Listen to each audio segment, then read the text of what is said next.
Okay, let's just jump right in. Welcome to This Explainer. Today we're unpacking a really fascinating, honestly kind of complex issue.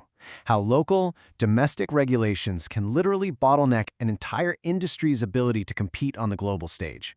If you've ever wondered how interconnected global trade actually is with local policy, well, you're in for a treat, because this is the absolute perfect case study. We're zeroing in on India's leather supply chain, the massive hurdles it's facing right now, and what it actually takes to survive and thrive in today's ultra-competitive global leather market. We're starting right on the factory floor with this massive paradox. Just imagine a state-of-the-art leather factory, all right? You've got highly skilled workers ready to go, the modern machines are humming, and you've got these incredibly lucrative export orders lined up from buyers all over the world. But there's a glaring problem. There is absolutely no leather to produce the goods. Sounds completely impossible, right? No way that happens.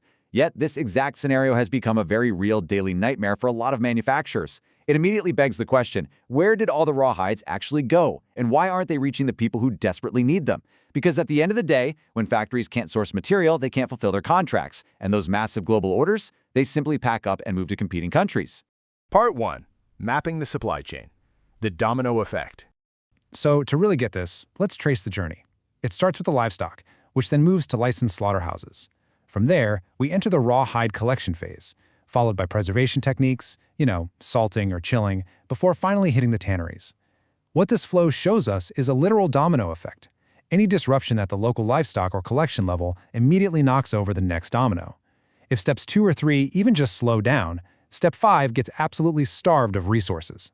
And zooming out to the second half of the chain, we see the immense downstream pressure. Those tanneries have got to process the material into finished leather to supply the product manufacturers. Then, those manufacturers pass the goods to exporters who ultimately answer to highly demanding global brands. So an issue way back at the slaughterhouse doesn't just bump the tannery, it reverberates all the way up to international retail shelves. And here's the kicker. These global brands have plenty of other options. If India's domestic supply chain hiccups, international buyers will just take their business elsewhere, cutting local exporters entirely out of the global market. Part 2. Policies versus supply flow, the unintended squeeze. Now let's look at the actual policies causing this friction. These local regulations are fundamentally designed for vital public policy objectives.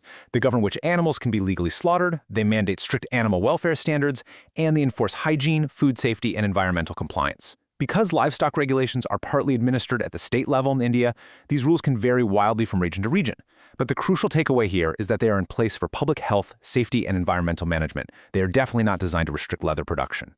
However, and this is the core issue, because hides are strictly a byproduct of the meat industry, any regulatory friction creates this massive, unintended bottleneck that just halts everything. The leather industry literally doesn't control its own primary raw material source. Think about that for a second. So when fewer hides enter the collection system, whether that's due to lower slaughter volumes, collection inefficiencies, or just shifting regulatory changes, the entire leather ecosystem feels an immediate, severe squeeze. The real-world impact of that squeeze? It's immediate. Lower slaughter volumes and collection friction directly lead to a reduced availability of quality hides. And when supply drops, what happens? Boom! Massive price volatility and higher raw material prices. It also drastically extends procurement lead times, throwing everyone's production schedules into total chaos. Ultimately, this forces a desperate reliance on imported hides just to keep the factory lights on, which puts an enormous strain on production planning and honoring those vital export commitments we talked about earlier. Part 3. Challenges for leather manufacturers, the factory floor reality. So, zooming back into the factory floor, without consistent raw materials, manufacturers are facing an absolute nightmare of hurdles. First off, they struggle to get consistent leather quality, which is for sure a deal-breaker for global brands. Then, there's incredibly fierce competition for whatever raw materials are actually available. This inevitably leads to skyrocketing inventory costs because factories basically have to hoard what they can get. Plus, this price volatility severely compromises their leverage when they're sitting down to negotiate with buyers. And remember, this inconsistency is exactly what drives those lucrative international buyers right into the arms of India's overseas competitors. Also, it's absolutely crucial to note that smaller manufacturers get hit the hardest here, as they simply don't have the deep pockets of the large integrated companies to absorb these shocks. Part 4. Facing the global competition, the macro threat.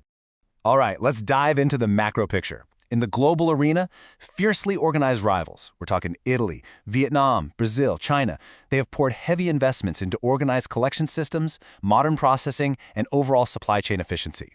They are capitalizing in a huge way on having reliable, streamlined inputs. India, on the flip side, is currently grappling with fragmented domestic supply and those local policy bottlenecks we just walked through. In global markets, reliability is just as important as quality. If you can't deliver on time every time, you're out.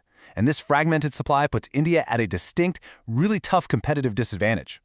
So, to stay globally competitive and actually go toe-to-toe with countries like Vietnam and Italy, industry experts say there is an urgent mandate to shift gears.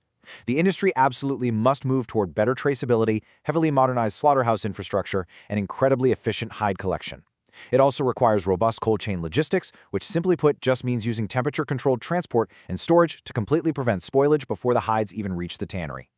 We're also talking improved grading systems and a major shift toward digital procurement. You simply cannot run a 21st century global export business on a fragmented 20th century collection model. It just doesn't work. Part 5. Building a competitive ecosystem, the way forward. The core of the solution is crystal clear. Strengthening the leather ecosystem requires a unified collaborative network. Everyone working together rather than isolated segments just fighting for survival.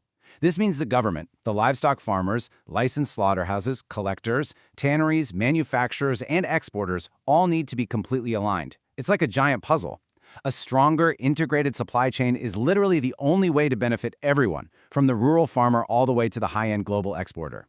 And by collaborating across that entire network, the industry can actually hit these critical modern goals. We're talking about implementing better hide preservation techniques right at the source, investing in skill development across the entire workforce, and utilizing scientific grading so buyers know exactly what they're getting, no surprises. Crucially, they need to establish absolute digital traceability. That way, buyers can confidently prove the ethical and environmental sourcing of their leather to the end consumer. When the whole supply chain works as one to meet these international sustainability and quality standards, they can confidently lock in those massive global export commitments.